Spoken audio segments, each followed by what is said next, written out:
Hi friends, last ఎపిసోడ్లో చూసారంటే hero నాన్నని కిల్లర్ అని తెలిసింది కదా. వాడు కూడా హీరోని పట్టుకొని బాగా కొట్టాడు.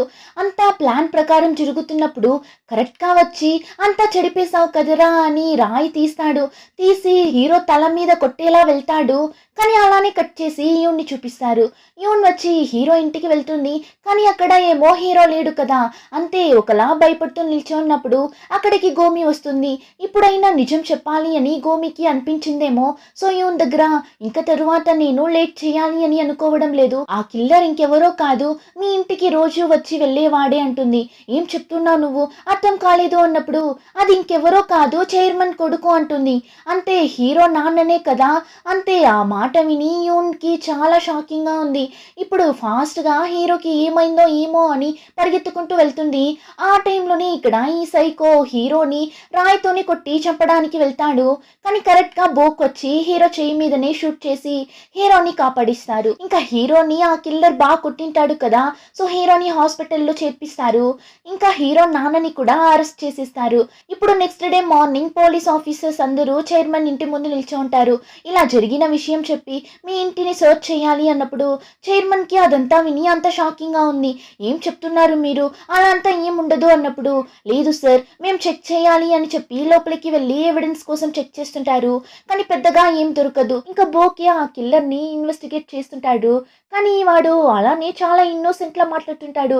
నాకు చాలా నొప్పిగా ఉంది సార్, నిన్న మీరు నా చేయి మీదనే కాల్ చేశారు, నాకు చాలా నొప్పిగా ఉంది, నేను ట్రీట్మెంట్కి వెళ్ళాలి, నన్ను హాస్పిటల్కి పిలుచుకొని వెళ్ళండి, లేదంటే మా నాన్నని పిలవండి, నేను వెళ్ళాలి అంటాడు. అంతే బోక్ని చూసారంటే హే ఊరికి నటించకురా, ఎందుకు నువ్వు ఇక్కడ కూర్చోన్నావు అని నీకు తెలీదా ఏంటి అని అడిగినప్పుడు తెలీదు కదా, ఎందుకు మీరేమైనా ఎవిడెన్స్ పెట్టుకున్నారా ఏంటి, ఏమైనా పెట్టుకుంటే చూపించండి చూద్దామని చాలా సర్కాస్టిక్గా మాట్లాడుతుంటాడు. వాడికి వాడికి ఎదురుగా ఎలాంటి ఎవిడెన్స్ లేదు అని. అది కూడా నిజమే, పోలీసులకి పెద్దగా ఎవిడెన్స్ దొరకదు. ఆ టైంలోనే చైర్మన్కి చాలా కన్ఫ్యూజన్గా ఉంది. బుక్ దగ్గర వాడు ఇక్కడికి వచ్చిందే హత్య జరిగిన తరువాతనే కదా, అంటే మిస్ లీ ఇంకా ఉయాంగ్ హత్య జరిగిన తరువాతనే కదా వాడు వచ్చింటాడు. అలాంటప్పుడు వాడెలా హత్య చేసిండగలడు అన్నప్పుడు సార్ మీరు వాడి పాస్పోర్ట్ని చెక్ చేశారా అని అడగ్గా లేదు అంటాడు. కానీ మేము చెక్ చేశాము, మీ కొడుకుని మీరు పిలుచుకొని వచ్చారే ఎయిర్పోర్ట్కి వెళ్ళి, దానికంటే ముందే మీ కొడుకు ఈ ఊరికి వచ్చేసాడు అని మేము కనిపెట్టేశాము అంటాడు. చైర్మన్ ఆ మాట విని చాలా బాధపడతాడు. కానీ ఎవిడెన్స్ ప్రాపర్గా లేకుండా ఏం చేయలేకపోతారు. ఇంకా హీరో కూడా మెల్కుంటాడు. అక్కడే యూన్ కూడా కూర్చుంటుంది. హీరో చాలా సైలెంట్గా ఉండడం చూసి వాడి చేయి పట్టుకొని ఏం జరిగినా సరే నేను మిమ్మల్ని చూసే విధానం మారదు, మీరు ఎలాంటి మనిషి అని నాకు తెలుసు అని హీరోని ఓదార్చుతుంటుంది. ఇంకా అలానే బోక్ కూడా వస్తాడు. ఇలా పెద్దగా ఎవిడెన్స్ దొరకలేదు, అట్లీస్ట్ వాడి హ్యాండ్ రైటింగ్ అయినా మ్యాచ్ అవుతుందేమో అని చూస్తే అది కూడా మ్యాచ్ అవ్వలేదు అంటాడు. ఆ టైంలోనే హీరో అమ్మ కొన్ని లెటర్స్ ని తీసుకొని చైర్మన్ దగ్గరకు వెళ్తుంది. ఇదంతా మీ కొడుకు నాకు రాసిన లెటర్స్ అని దాన్ని తీసి ఇస్తుంది. కానీ ఆ లెటర్స్ లో హీరో నాన్న హ్యాండ్ రైటింగ్ వేరేలా ఉంది.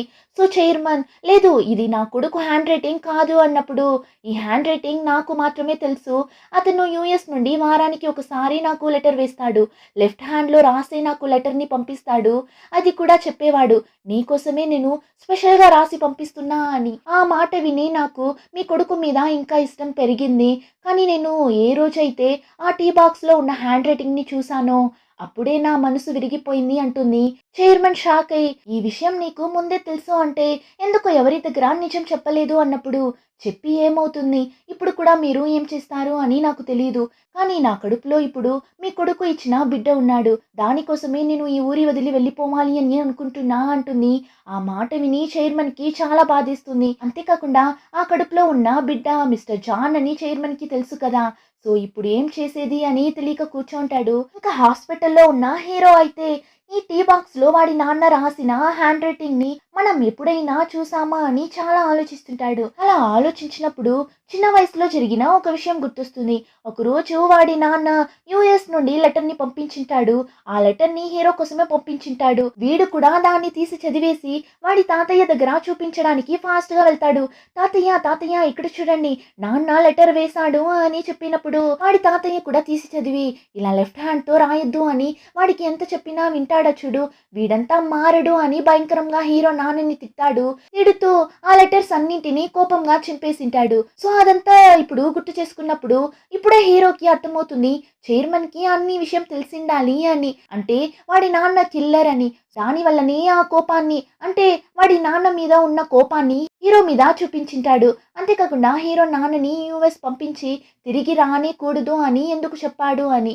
ఇప్పుడు ఫాస్ట్గా చైర్మన్ ఇంటికి వెళ్తే హీరో అనుకున్నట్లే చైర్మన్ హీరో అమ్మ ఇచ్చిన ఆ లెటర్స్ అన్నింటినీ కాల్చుతుంటాడు.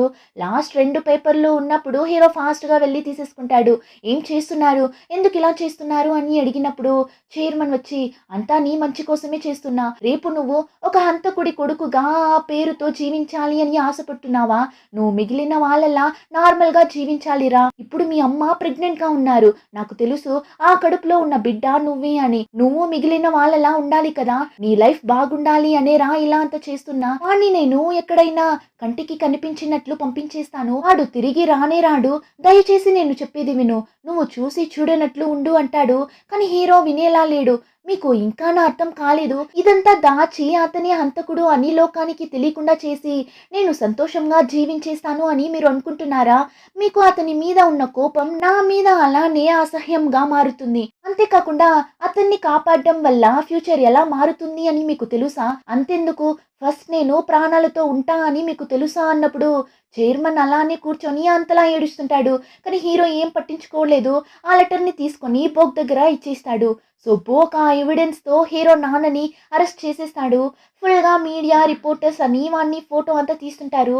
కానీ అప్పుడు కూడా వాడు ఒకలా నవ్వుతూనే వెళ్తుంటాడు. ఎలానో ఫైనలీ కిల్లర్ని పోలీసులకి పట్టించేశారు. సో హీరో యూన్ దగ్గర ఇక్కడ మనం చేయాల్సిన పని అయిపోయింది. ఇంకా ఇప్పుడు మనం చేయాల్సింది ఫ్యూచర్కి వెళ్ళి మన ఫ్యూచర్ ఎలా చేంజ్ అయింది అని చూడాలి. సో ఈ రోజు నైటే మనం మన ఫ్యూచర్కి వెళ్ళిపోతున్నామని చెప్తాడు. కానీ అంతకు ముందు హీరో వాడి నాన్న ఆ సైకోని చూడటానికి వెళ్తాడు. ఆ టైంలోనే యూన్ వచ్చి కీబాంగ్ ని ఎక్కడికో పిలుచుకుని వెళ్తుంది. ఏమంటే వాళ్ళ నాన్నకి గిటార్ కొనివ్వడానికి పిలుచుకుని వెళ్తుంది. ఎక్కువ కాస్ట్ ఉంటుంది కదా, అంత డబ్బులు యూన్ ఒకటే ఇస్తుంటుంది. ఆ షాప్ అతనైతే కీబాంగ్ ని చూసి అరే నువ్వు చాలా లక్కీ బాబు, చూడు నీ గర్ల్ ఫ్రెండ్ నీ కోసం ఎంత ఖర్చు చేస్తుందో అన్నట్లు చెప్పగా ఇద్దరు ఒకేసారి నోట్లో పెనాయిలేసి కడుగు అన్నట్లు చెప్తుంటారు. ఇప్పుడు కీబాంగ్ యూన్ ని ఒంటరిగా పిలుచుకుని వెళ్ళి ఇంత డబ్బులు నీకెక్కడి, సార్ దగ్గర నుండి దొబ్బేసావా ఏంటి అని అడుగుతాడు. అలా అంతా ఏం లేదు, అతని దగ్గర తీసుకున్న డబ్బుల్ని నేను తిరిగి ఇచ్చేస్తాను.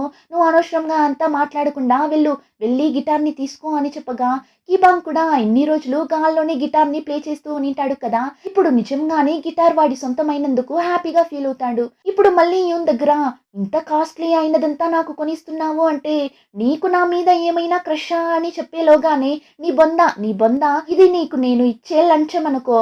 నా బెస్ట్ ఫ్రెండ్ సోనాని నువ్వు చివరి వరకు బాగా చూసుకో. తన కళ్ళల్లో నుండి నీళ్లు రాకూడదు. ఎంత కష్టం వచ్చినా సరే సోనాతోనే ఉండాలి. నేను ఎప్పుడైనా ఫ్యూచర్లో మిమ్మల్ని చూసినప్పుడు మీరిద్దరూ హ్యాపీగా ఉండాలి అని చెప్పగా ఎందుకు ఇలా చెప్తున్నావు, నువ్వెక్కడికి వెళ్తున్నావు ఏంటి అని అడగ్గా నేను వెళ్తున్నా, కొన్ని రోజుల తరువాతనే మిమ్మల్ని చూస్తాను అన్నప్పుడు హే తలకేమైనా దెబ్బ తగిలిందా ఏంటి అని తల మీదంతా చేయి పెట్టి చూస్తుంటాడు. జ్వరం కూడా ఏం లేదే, మరెందుకు ఇలా మాట్లాడుతున్నావు అన్నప్పుడు యూన్ వాళ్ళ నాన్నని మిస్ అయ్యేలాని చూసి సరే చాలు చాలు వెళ్ళండి అని చెప్పగా తినకి ఏమో అయింది అని చెప్తూ వాడు వెళ్తాడు. కానీ యూన్ మాత్రం వాళ్ళ నాన్నని చూస్తూ కూర్చుంటుంది. ఇంకా ఇక్కడ హీరో నాన్నని చూపిస్తారు. అప్పుడు హీరో నాన్న ఏమంటాడు, వాడికి యాక్చువల్లీ ఆ కార్ మీద ఆల్రెడీ ఒక డౌట్ వచ్చింటుందంట. హీరో ఏమో దాస్తున్నాడు అని ఫీల్ అయింటుంది కదా వాడికి. సో ఒక రోజు హీరో లేని టైంలో హీరో ఇంటి వెనుక ఉన్న దారి ద్వారా హీరో డీటెయిల్స్ అంతా కలెక్ట్ చేసి పెట్టింటాడు కదా, ఆ రూమ్ లోకి వెళ్ళి అంతా చూసేసింటాడు. సో హీరో ఫ్యూచర్ నుండి వచ్చాడు అని ఆల్రెడీ వీడు కనిపెట్టింటాడు. ఆ విషయం మాత్రమే తెలిసింటుంది తప్ప ఇంకా ఏ విషయం తెలిసిండదు. సో ఇప్పుడు హీరో దగ్గర నేను ఫ్యూచర్లో నిన్ను చంపేశాను అని చెప్పి టైం ట్రావెల్ చేసి పాస్ట్కి వచ్చి నన్ను పోలీసుల దగ్గర పట్టించావు అంతే కదా అని అడిగినప్పుడు హీరో ఏం చెప్తాడు, నువ్వు ఏ ఎవిడెన్స్ లేకుండా అంతా క్లియర్గానే కదా చేస్తూ నిన్నావు, మరెందుకు నీ లవర్కి అలాంటి ఒక లెటర్ని రాసావు? ఆ లెటర్ వల్ల నువ్వు తగులుకుంటావు అని అనుకోలేదా? నీ లవర్ నిన్ను తగిలిస్తుంది అని అనుకోలేదా? లేదంటే నువ్వు తనని నిజంగానే లవ్ చేయలేదా? ఏం విషయం అని అడిగినప్పుడు హీరో నాన్న షాక్ అవుతాడు. నువ్వు నా దగ్గర ఎందుకు అందరినీ చంపావు, ఎలా చంపావు అని అడుగుతావు అనే కదా అనుకున్నా, కానీ నువ్వేంటి ఈ విషయం అడుగుతున్నావు? సరే నువ్వు అడగడం వల్ల చెప్తున్నా, నేను తనని నిజంగానే లవ్ చేశాను.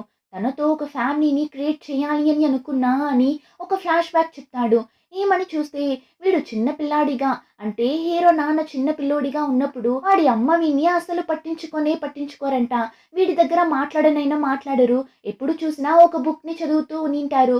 సో, ఆ టైం వాడు ఆమె ప్రేమను చాలా మిస్ అయింటాడు. వాడు ఆల్రెడీ అమ్మ ప్రేమను మిస్ అవుతున్నప్పుడే వాడి అమ్మ వాడిని, వాడి నాన్నని వదిలి వెళ్ళిపోయింటారు. అదంతా చెప్పేసి ఇప్పుడు ఏం చెప్తాడు?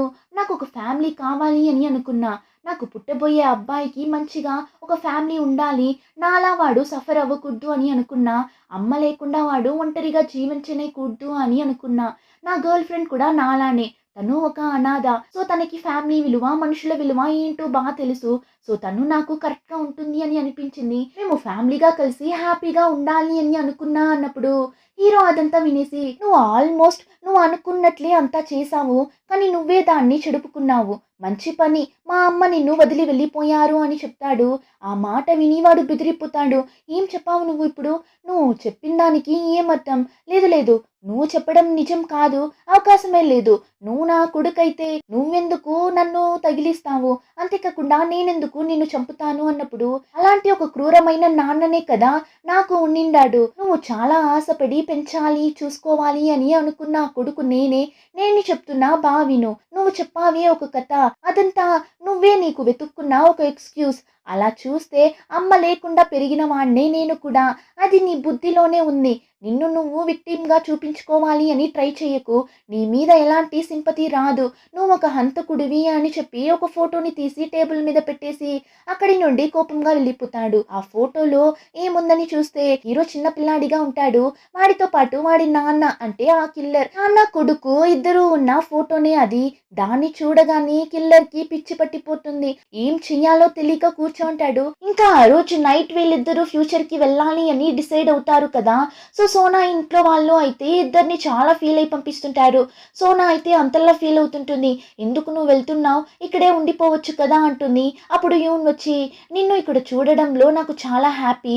నీ గురించి తెలుసుకున్నదే నాకు చాలా పెద్ద విషయం. త్వరగా నిన్ను కలుస్తాను. త్వరగా నేను వస్తాను అని చెప్పి ఇద్దరు వెళ్ళిపోతారు. హీరోనే కార్‌ని డ్రైవ్ చేస్తుంటాడు. ఆ గుహ దగ్గరకు కూడా వెళ్ళిపోతారు. అప్పుడు హీరో చాలా రోజులైంది టైం ట్రావెల్ అయ్యి. నాకి టెన్షన్‌గా ఉంది అన్నప్పుడు నాకు భయంగా ఉంది అని యూన్ చెప్పగా సరే భయపడకు చిటికలో మనం ఫ్యూచర్‌కి వెళ్ళిపోవచ్చు అని చెప్పి 2021కి ఇయర్‌ని సెట్ చేసి ఆ గుహ లోపలికి డ్రైవ్ చేస్తూ వెళ్తాడు.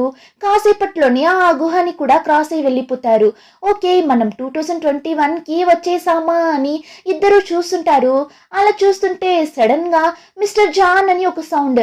ఎవర్రా అది అని చూస్తే ఆ గ్రామంలో ఉన్న ఒక అతనే పిలిచింటాడు. అప్పుడే తెలుస్తుంది వీళ్ళు ఫ్యూచర్ లోకి వెళ్ళనే లేదు, ఇంకా ఆ ఇయర్ లోనే అక్కడే ఉన్నారు అని. యూన్ అయితే హీరోని తిరిగి చూస్తుంది. ఏం యా ఇక్కడే ఉన్నాము అన్నట్లు. అలానే ఎపిసోడ్ కంప్లీట్ అవుతుంది. ఇంకా ఫైనల్ ఎపిసోడ్ మాత్రమే ఉంది. సో, మిస్ అవ్వకుండా చూడండి. ఇంకా ఈ వీడియో నచ్చితే like, share and subscribe. Thank you.